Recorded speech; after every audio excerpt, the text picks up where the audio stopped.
Alright, and with that, I'm done.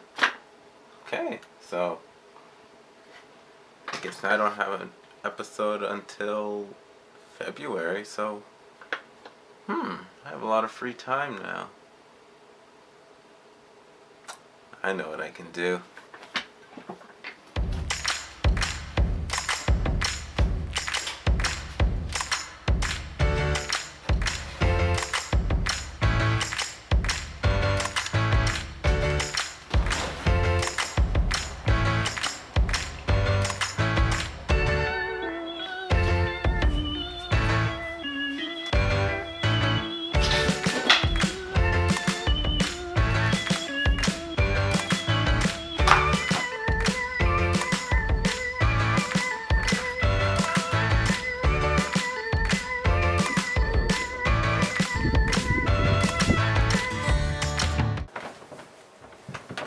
Time for a quick nap.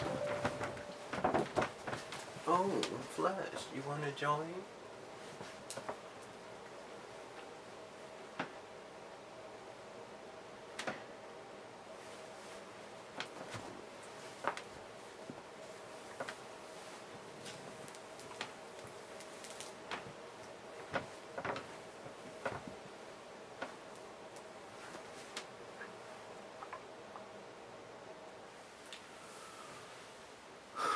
That was a nice nap.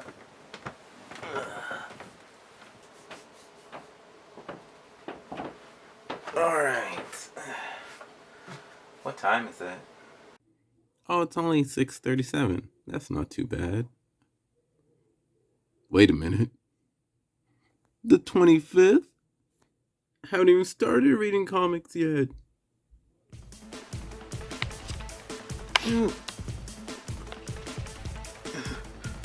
I remember what Anika said. Gregory, don't forget. Do not use hyperdrive. But this is an emergency.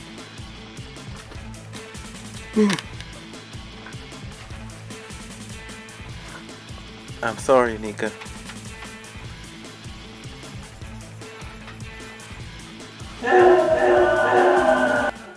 Hey everyone, it's me, and welcome to episode 10 of GG3, Black History Month / I guess birthday special.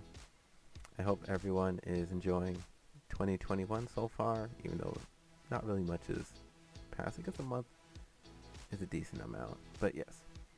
I had a nice, 2 months off, and yes, once again, these aren't the actual new headphones. I got these during Christmas. You can't really see. Oh, now you can. I got these for Christmas from Anika. So thank you, Anika, for these. And I'm sorry that I use hyperdrive. So if you're new, I guess this will be a season 2 of GG3. This is a little show that I do every month. Yeah, every month. I post it the first Monday of every month, and sometimes it's themed, like this one's Black History / my birthday. But really it's just I read comics through the month, and then I pick my top one in 3 categories. So my top Marvel, top Independent, and top DC. So I'm still doing that, the top Marvel, Independent, DC for this one. But for this episode, what I tried to do is I tried to read comics that either had a black lead character, black writer, or a black artist. So some type of black involvement. So how I'm gonna kind of lay out this episode is I'll read the summary, I'll do my pros and cons, and if there is either, a black author, writer, or an artist, black artist, I will talk about a little snippet about them at the end of it. Well, after I list pros, cons, then I'll have that, and I'll I'll try and list other things that they have worked on or are working on. So if you guys are interested, you can follow up and look up their other stuff. With that being said, welcome, and I'll start by listing my comics. First, starting with DC. So the comics I read for DC this month are Cyborg #1, Far Sector #9, Mr. Terrific #1, The Low Woods #1, and The Other History of the DC Universe #1. Next, for Independent, I read Bitch Planet 1, Motor Crush #6, Seven Secrets #3, Stealth #3, Strange Fruit #1, and Destroyer #4. And finally, for Marvel, I read Invincible Iron Man #2, Ironheart, Miles Morales, Spider-Man, or Spider-Man Miles Morales #5, Mosaic #1, Shuri #1, and X-Men Forever #15. Okay, so to start, I'm going to read a summary of Cyborg. The machine that gives Cyborg his powers is evolving. The only problem is that machine is his body and he has no idea what's causing these changes. Alright, pros that I had for Cyborg are, when I read it, I felt like it was somewhat relatable to myself. I guess on a personal note, but whatever. Like, in the comic he was saying sometimes he feels invisible, I guess, to his father and I guess the other scientists. He's more just like an experiment, but also he's the man in the machine, as the cover says. I think he looks cool.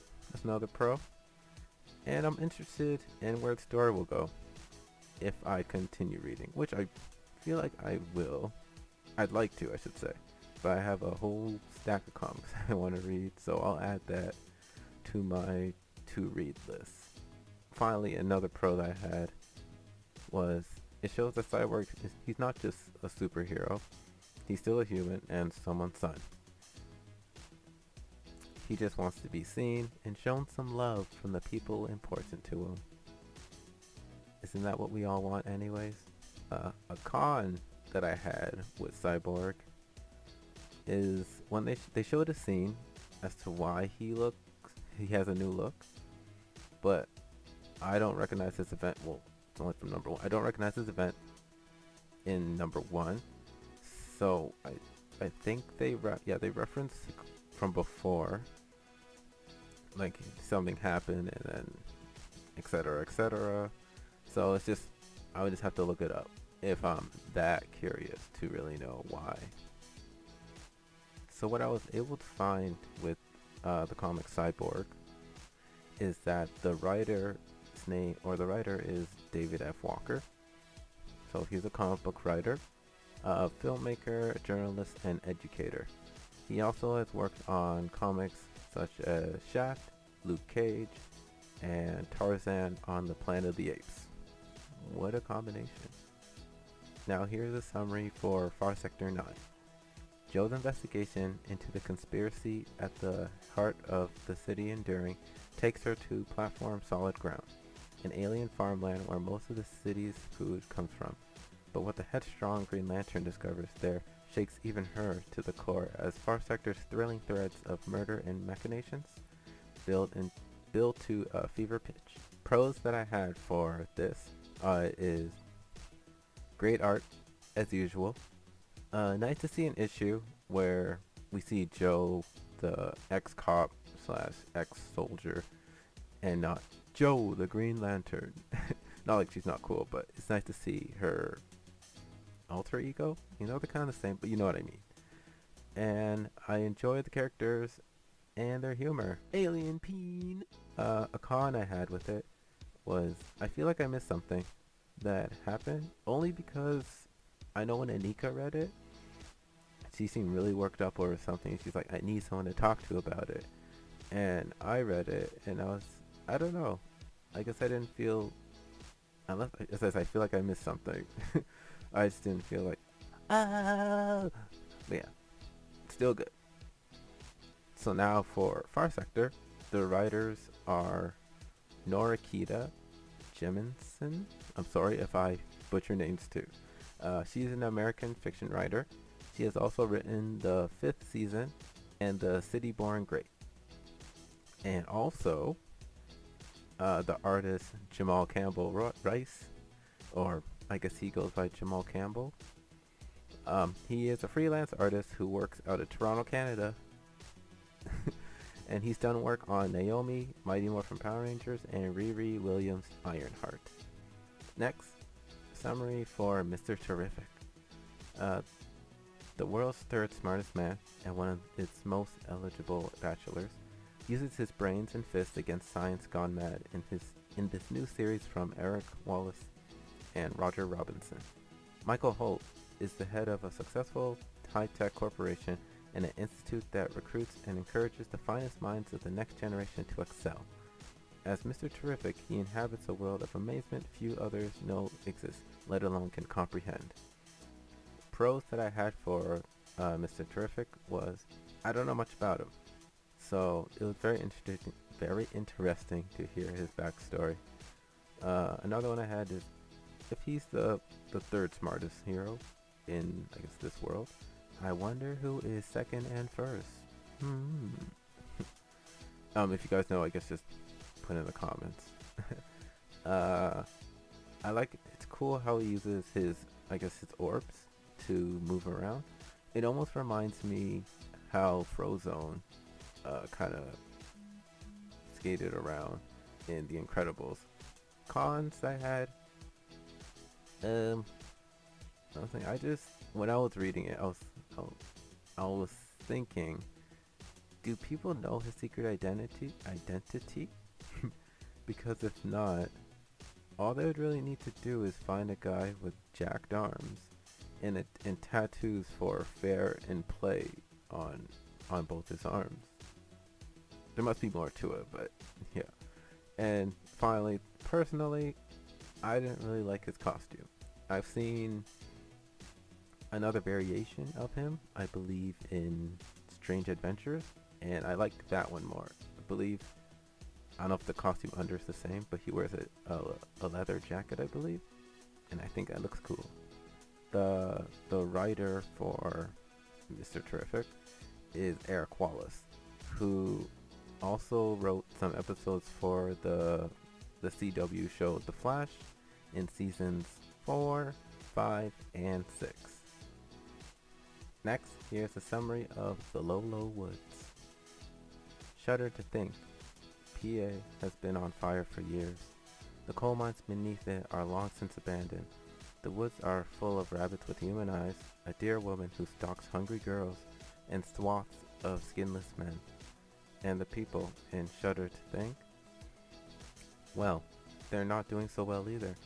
When Elle and Octavia wake up in a movie theater with no memory of the last few hours of their lives, the two teenage dirtbags begin a surreal and terrifying journey to discover the truth about the strange town they call home. Pros that I had for the Lolo Woods. Seems like an interesting story. And even really based off that summary, it sounds spooky. Which, I don't know, I guess I kind of enjoy those kind of comics. Little horror thriller. Another one I had, it kind of reminds me of Abbott. The creatures in the issue, at least. I guess there'll be some detective work, but the creatures that they describe sound very similar to the ones that were in Abbott. Cons I had for it, I didn't really have any. I would just say initially, I thought the art was kind of but I got used to it, so that's not a con. I have none. Next we have the other history of the DC universe. Now, the summary I'm going to put up on the screen, it looks lengthy, but there's only a small part that relates to this book, and the other one just talks about this as a whole. So I'll just read the one that pertains to this book.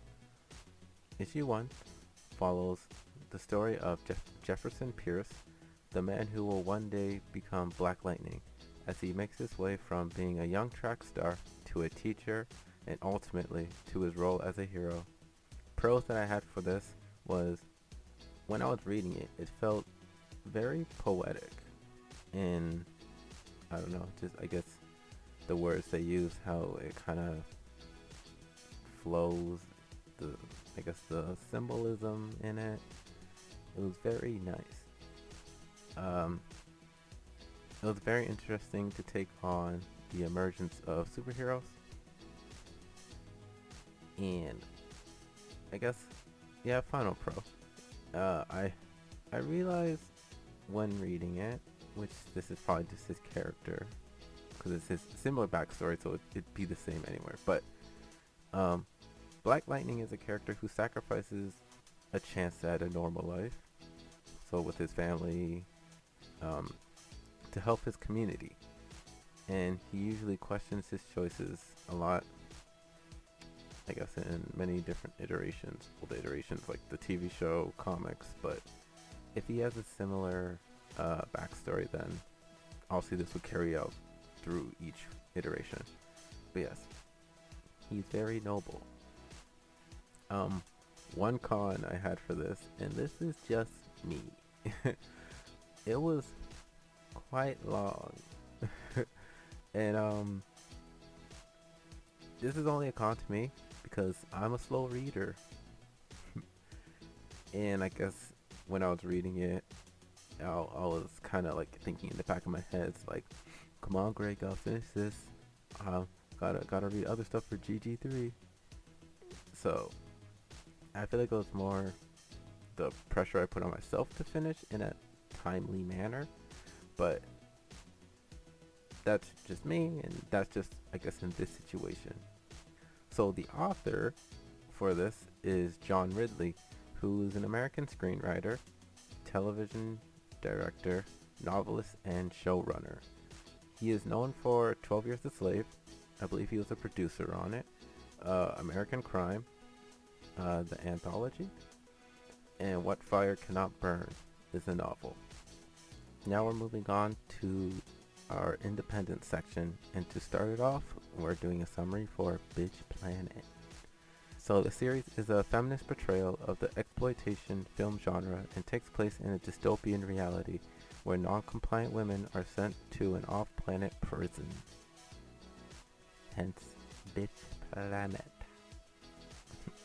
It's gonna be quick, I guess. Pros that I had for it, it seems like an interesting story. Cons, I didn't get much from the first issue, but I'm not saying there's anything bad about it. Just I only read one issue, couldn't really take much away from it. But since Anika gave me the volume, maybe I'll read the rest.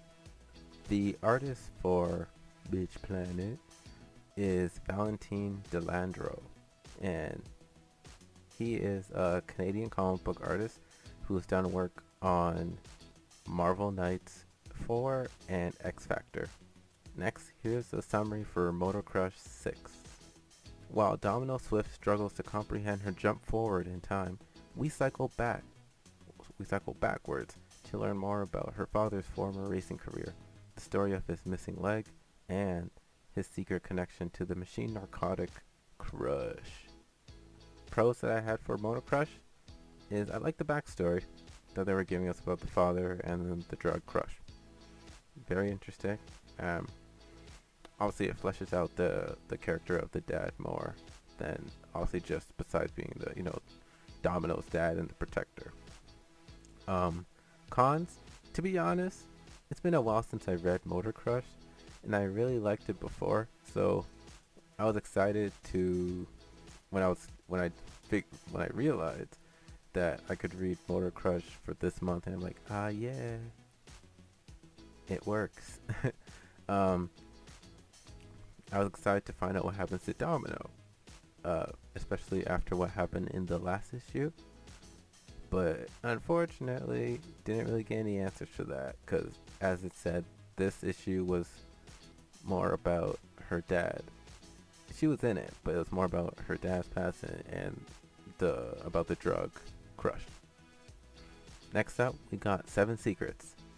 The only thing standing between Casper and his dream of protecting one of his secrets and getting to know the mother who abandoned him is the trials. Casper is pitted against the best and brightest of his generation, fighting for his life, but will it be worth the cost of winning? Pro that I had for 7 Secrets is seeing how the trials to become a holder of one of the secrets it was really interesting, and imagining if I was to do those trials, I would probably fail on was it the second one, I believe, when you had to watch your colleague get tortured and not give up the secret. Another pro that I had was what a way to start.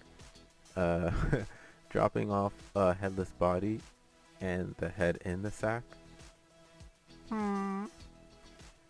And based on the title of the next issue, sounds like it's going to be filled with violence. He woke up and chose violence. The villain. Cons, I have none. Next is the summary for Stealth. It's pretty short. A dead hand goes viral. This old school villain takes his vendetta against Stealth to the streets to call out his rival, and everyone in Detroit must choose a side. Dead hand or Stealth? Pros I had for this, it's the same as one of my pros that I had for the previous issue. I enjoyed the portrayal of the dad who has dementia. Seemed very true to how someone would act or would behave with who has it. I really have no idea where the story will go. That's a pro, because no one really wants to read a predictable story. And the villain seems like he has an interesting perspective on the Stealth issue. Well, you know what? It is an issue, because it's not even an issue. He's sometimes hurting innocent people. Cons, I don't have any for this issue. Next, I have a summary for Strange Fruit. What is it? It's 1927 in the town Chatterley, Mississippi, drowned by heavy rains. The Mississippi River is rising, threatening to break open not only the levees, but also the racial and social divisions of this former plantation town. A fiery messenger from the skies heralds the appearance of a being, one that will rip open the tensions in Chatterley.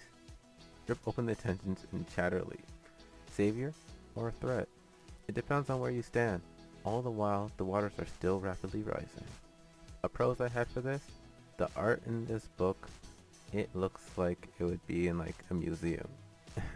It's very pretty, very, I guess, elegant. I don't know. It looks like it belongs in a museum. Another one, cool ending.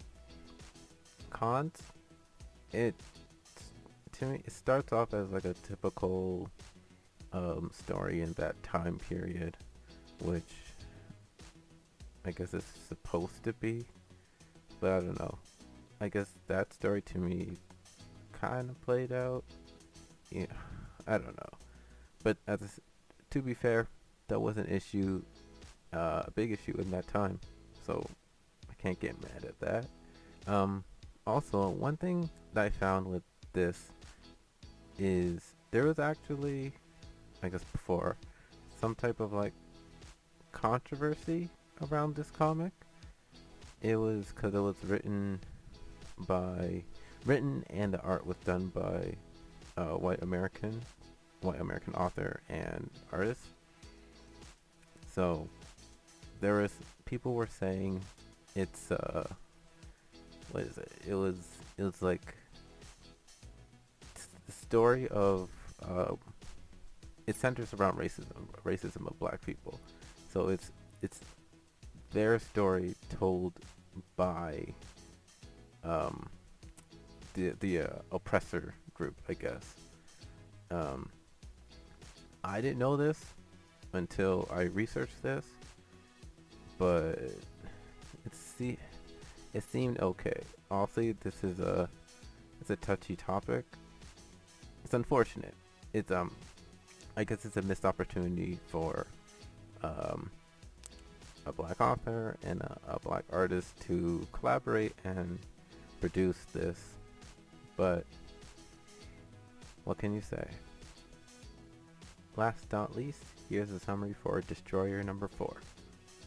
Akai and the mother feud over the fate of the new Dr. Frankenstein, Josephine Baker.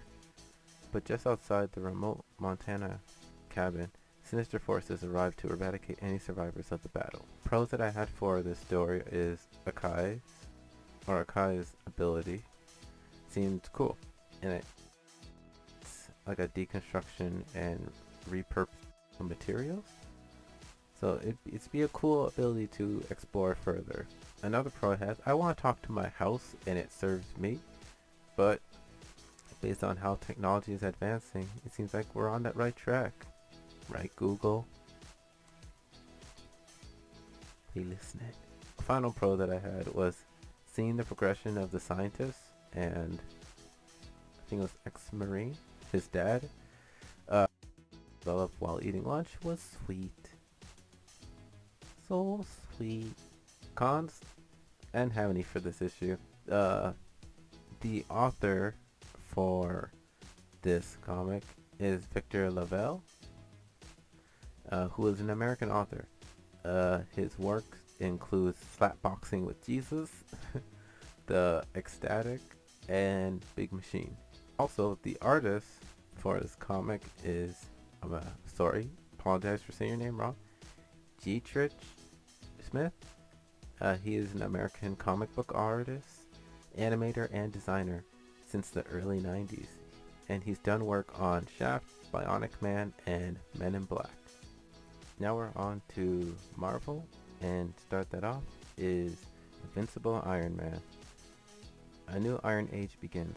From the violent streets of Chicago, an armored hero rises. Clad in her own Iron Man suit, Riri Williams is ready to show the world what she can do as the self-made hero of tomorrow. Her technology just might change the world forever, if she survives that long, but is she ready for all the problems that come with stepping into Iron Man's jet boots? Problems like her first big villain, and the other guy running around as Shellhead, and the laundry list of criminals looking to destroy Tony Stark's legacy. Oh, and all of the super teams out to recruit her. As Riri's adventure goes viral, it's time to claim an alter ego of her own. Pros that I had for this is I like how it goes between past and present. It's an interesting way to tell the story. The dialogue between Hologram Stark, and Riri is good. Cons, I was kind of surprised that she was able to beat all the Tony Stark suits, but I guess this is also because Tony Stark obviously wasn't really trying to kill her, because she was fighting like all his suits at once. But hey, it's a story. Next we have Spider-Man Miles Morales.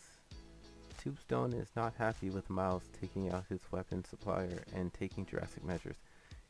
He's a big believer in the adage. Never heard that word.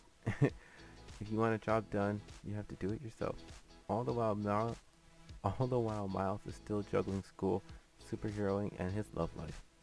Wait a minute. What love life? Pros I had for this comic was it was exciting to see a new character introduced, Starling, and it was fun seeing Miles fight with the gangsters while trash talking. I guess in similar fashion to how Peter would. Cons, I don't have any because I love Miles Morales. Next up, Mosaic. Professional basketball player and world-renowned celebrity Morris Sackett gains extraordinary abilities at the grave cost of his own mortal body. Imbued with the ability to jump from person to person like a ghost, he controls the bodies and memories of those he inhabits.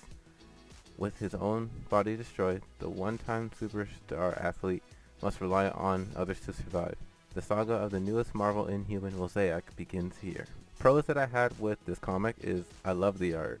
It was I don't know how to even describe it. It wasn't anything like super I don't want to say super elevated. It's not super crazy, but I just really enjoyed the art in this.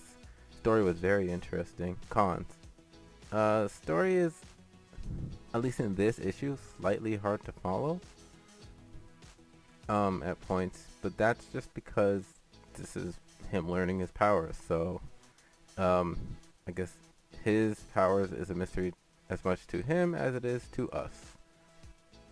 So the writer for this was Jeffrey Thorne. He is an American screenwriter and novelist.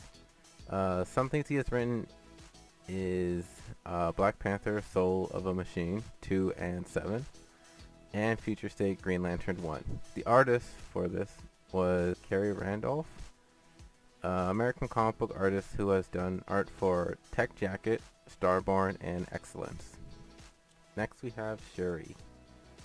Black Panther has disappeared, lost on a mission in space, and in his absence everyone's looking at the next in line for the throne.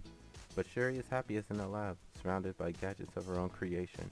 She'd rather be testing gauntlets than throwing them, but a nation without a leader is a vulnerable one, and Shuri may have to choose between Wakanda's welfare and her own. Pros for Shuri is I enjoyed Shuri's character. She's quite similar to the movie one. I liked her new tech.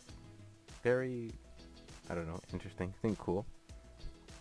And initially, initially I didn't like the art, but it grew on me. Cons? I don't really got any. I really enjoyed the story. Now, the writer for Shuri was Nindi Okorafor. Probably murdered that. She is a Nigerian American author of African Judaism and Afrofuturism. Other works she's done include Binti, a novel trilogy, Who Fears Death, which is a show in development on HBO, and The Book of Phoenix. And finally, for Marvel, we have X-Men Forever, number 15. The last time we saw Storm, she was fleeing from the X-Men, having blinded Sabretooth and killed Loki. Now we turn our focus to Wakanda to see what became of our evil clone of the woman that the X-Men loved and trusted. Pros for this are it's an original and interesting story, at least from my knowledge, because I can't say it's original because I don't know every comic, but yes. Anyways, Storm has never been so bad. And teaches us a lesson. Love makes you blind. Cons? None. I don't want to get stabbed. Okay, now that we got all that out of the way, it's time for my Grand 3. So, I guess I'll hop right into it. So my picks are Cyborg, Seven Secrets, and Mosaic. So yeah, I picked those for obviously the reasons I listed before. Thank you all for watching this. I'm hoping that, we all learned or even saw some, like maybe we've read these before, we enjoyed the stories, and now you want to maybe pursue more things that they've written or artists that you like, and maybe you'll find more of their art. So I'm just hoping I did a decent job in promoting our black artists and writers. Not saying the other ones aren't important, but obviously since it's Black History, want to highlight it. And I guess, well, when I put this out, it'll be 1 week till my birthday, so happy early birthday to me. So yeah, if next month will probably just be a regular one, still doing comics. I think I have thought of some different or some themes to do for other months. We'll see how it goes this year. Yeah, if you have any suggestions for me to read, send it either to a message either to my Instagram or to Anika's Instagram, and we'll squeeze it in, or I'll squeeze it in, whatever. So yeah, I want to say thanks again for watching, and I'll see you guys next month.